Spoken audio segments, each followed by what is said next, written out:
টিয়া সোনা কোথায় যাবে?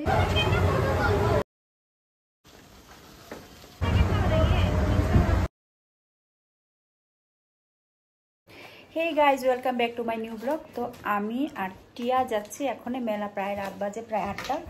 তো 12 তারিখ অবধি লাস্ট। তো ভাবলাম আজকে চলে যাই, কারণ 3 দিন ধরে টিয়া সময় 3 দিন ধরে ভাবছি যদি চলে যায় তো আমার চুলগুলো একটাও থাকবে না, মাথা থেকে সব পড়ে যাবে। তার জন্য এই দেখো টিয়া কোথায় রে? পড়ছে। তো দেখি যাই, কিসে কিসে উঠি। আমি তো কিছুতে উঠতেই পারি না, কারণ বমি একটা টেন্ডেন্সি আসে আর মাথাটা ঘোরায়। তো ওদেরকে নিয়ে যাচ্ছি, আমি যাব, নীলিমাদি যাবে আর গগন যাবে, 3 জনে মিলে। তারপরে চলো ব্লগটাকে কন্টিনিউ করছি। আর ওইখানে গিয়ে কী করবো, কী এনজয় মানে করবো, সবটাই তোমাদের সাথে শেয়ার করবো। দেখো টিয়া রেডি হয়ে গেছে, একটু দাঁড়া, তোর লুকসটাকে দেখা। দেখো মেলাতে যাবে, আমরা বেরোচ্ছি আর নীলিমাদি ওই দিক থেকে বের হবে, আমরা এখানে দাঁড়াবো। তারপরে আধা রাস্তায় 2 জনে একসাথে যোগাযোগ করে তারপরে চলে যাচ্ছি। চলো ওকে, চলো টিয়া আমরা যাচ্ছি মেলাতে। বাবু খাওয়াটা খেয়ে নিও, আমরা আসতে দেরি হতে পারে, ঠিক আছে? क्या करूं তো চল, দাদুকে টাকা করে দে। বাই দাদু, মনে তো একদম দুষ্টামি করছিস, বেরো যা যা যা। দেখো দাদুর সাথে সব মানে একদম সব সময় লেগে থাকে। আয় এদিকে আয়, যা চাবি আমার কাছে দিবি, আয় যা যা যা। আমি যাচ্ছি কি, কিন্তু চুলটা নোংরা হয়ে গেল। কি যে করছিস না।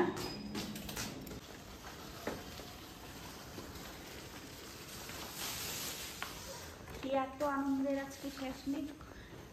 এমনি প্ল্যানটা কালকের প্ল্যান ছিল, টিয়ার আনন্দের শেষ নেই। তো আজকে মেলায় যাবে, কোথায় কোথায় উড়বে, এরকম উড়বে, কিন্তু আমি তো উড়বো না। আর তোমাকে উঠতে বলবো না, আমি উঠবো না, তোকে দেখলি আর তোকে উঠতেও দিব না। আরে তো চলো আমাদের সাথে, তোমরা একটু মেলায় ঘুরে আসো। তো চলে আসলাম আমরা মেলাতে, আমি নীলিমাদি, গগন আর টিয়া। তো মেলাটা এবার পূজার জন্য পূজার আগেই এসেছিল। তো জুবিন গার্গ প্লাস বৃষ্টি বাদলের জন্য মেলার ডেটটা একটু এক্সটেনশন মানে বাড়িয়েছে। তা অনেক আগেই মানে চলে যাওয়ার কথা ছিল। তো টিয়া আর গগন তো কবে থেকে মাথা খাচ্ছিল কবে নিয়ে যাবে। তো আমরা আমরাও ডেটটাকে বাড়াচ্ছিলাম, আজকে নিয়ে যাবো কালকে নিয়ে যাব। তো তারপর শুনলাম 5 তারিখ অবধি, তারপর শুনলাম আবার 12 তারিখ অবধি লাস্ট ডেট। তারপর না যদি নিয়ে যাই তবে এবার শেষ, আমাদের মাথার চুল একটাও থাকবে না। তো যাই হোক নিয়ে আসলাম। তো বড়জন তো তেমন একটা বায়না করে না, আর ও ফ্রেন্ডদের সাথে অলরেডি এসে মেলা ঘুরে গেছে। তো আমি দেখো মেলাতে গেলে সব কিছুতে উঠি না। আর এদিকে দেখো 20 টাকা করে প্রথম তো এন্ট্রি ফিস, আর অ্যাকুয়ারিয়ামে যেটা আমরা এন্ট্রি হব এটাতে প্রতি পার হেড 100 রুপিস করে নিয়েছে। ওইখান দিয়ে ঢুকলে বাকি সবটাই ফ্রি। হ্যাঁ, ফ্রি বলতে যে মেলাতে উঠবো সব কিছুতে, নাগরদোলা বলো বা বাচ্চাদের যা কিছু উঠবো সব কিছুই কিন্তু 50 রুপিস করে নিচ্ছে।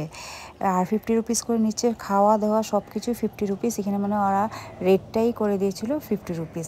তো যাই হোক আমরা কিন্তু ভিতরে চলে আসলাম। দেখো ভ্যারাইটিস ফিশ আছে, মানে ওরা কীভাবে জানি, সত্যি কথা ওরা যে মেনটেন করে রেখেছে মাছগুলোকে। আর কমপ্লিটলি কিন্তু এই রুমটার মধ্যে এসি ছিল, দেখো হাওয়া দেখলেই বুঝতে পারো এসি ছিল, পুরো ঠান্ডা হয়ে আছিল। আর একদম ভ্যারাইটিস মাছগুলো দেখো, আর সব স্টোন দিয়ে রেখেছিল। দেখো সব কালারফুল মাছ। আর হয়তো ওরা জায়গায় ওরা যখন প্লেসমেন্ট করে অন্য জায়গায়, তো ওইগুলোকে সুন্দর করে স্টোর করে রাখাও তো খুব কিন্তু মুশকিল ব্যাপার।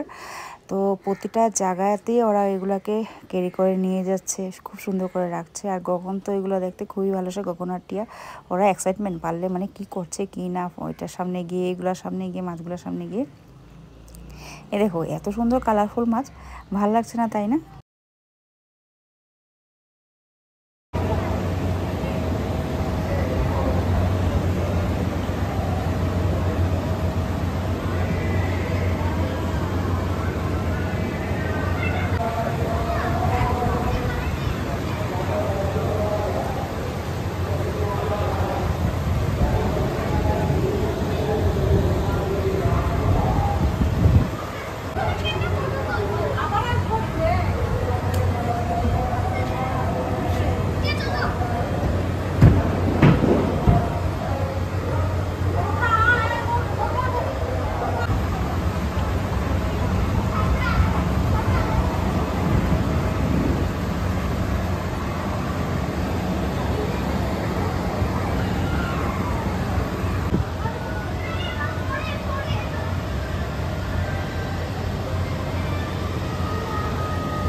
সুন্দর দৃশ্য সত্যি।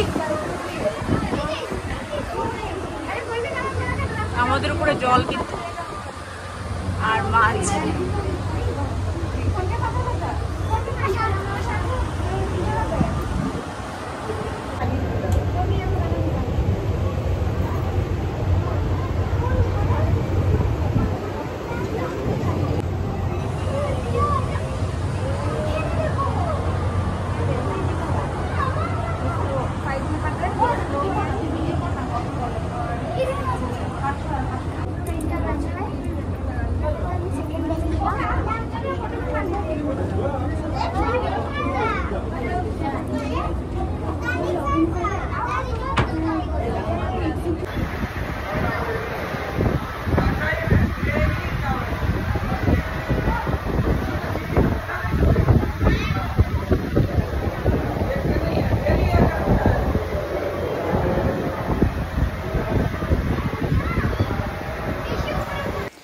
তারপর ওই দিকটা শেষ করে চলে আসলাম মেলার দিকে। এখন তো গগনার টিয়ার উৎপাত, ওরা তো পাগলই হয়ে গেছে, কখনো বলে এটা উঠবো, কখনো বলে ওইটা উঠবো। তো এই জাম্পিং, এটাকে কি বলে ভালো করে জানি না, এই দেখো 50 রুপিস, এটার মধ্যে উঠেছে। এটার মধ্যে উঠে তো গগনের তো মানে স্টার্ট হয়ে গেছে, অত ওরকম ধরনের লাফালাফিটাই পছন্দ করে। তারপর ওদেরকে ওইদিকে করতে দিয়ে আমি আর নীলিমা দিয়ে চলে আসলাম কিছু দেখার জন্য, কেনাকাটি বিশেষ কিছু করিনি। আর এখানে ভ্যারাইটিস আচার ছিল। তো আচারের দামগুলো যখন জিজ্ঞাসা করছিলাম তো অনেকটাই বলছিল, ভেবেছিলাম যদি 50 টাকা করে দে তো আমরা সব ধরনের আচারই আমরা একটু একটু করে নিয়ে আসবো, কিন্তু ওরা বলছিল আমরা 100 টাকার নিচে আচার দিই না। কিন্তু আচারগুলো দেখতে এতই, আর স্মেলগুলো এত সুন্দর বের হচ্ছিলো। তো যাই হোক, আর ওইদিকে গগন আর টিয়া দেখো সমানে উৎপাত করে চলছে, আর আমি আর নীলিমা দিয়ে দেখা টাকা করছি। আমরা যখন আসছিলাম তখন জানো কয়টা বাজে, প্রায় রাত বেজে গেছে 8:30, কারণ টিয়া পড়াশোনা করে, গগন পড়াশোনা করার পরই আমরা কিন্তু বের হয়েছি, আর বাড়িতে ঢুকতে প্রায় 10:30 11টা হয়ে গেছিলো। আর এসে দেখি মেলাতে কেউই নেই আছে 2-4 জন। কারণ কি, এই মেলাটা যাবার পথে মানে এন্ডিং যখন ভিড় হয়েছে, দুর্গাপূজার সময় খুব ভিড় হয়েছে, আর প্রথম দিকে যখন মেলাটা আসছিল খুব প্রচুর ভিড় ছিল। এখনও কিন্তু খুব একটা ভিড় নেই, কিন্তু আমরা যখন চলে আসবো মানে বাড়িতে, তখন থেকে রাত বাজে 10টা, তখন থেকেই প্রচণ্ড ভিড় হয়ে গেছে। তো যাই হোক, এদিকে এটা দেখে হলো আলু, এই যে রোল করে যেটা ভাজে, কি বলে, আলুর চিপস না, যেটাই আলু ভাজা, সিম্পল ভাষায় আলু ভাজা। তো টিয়ার গগন এটাকে খাবে।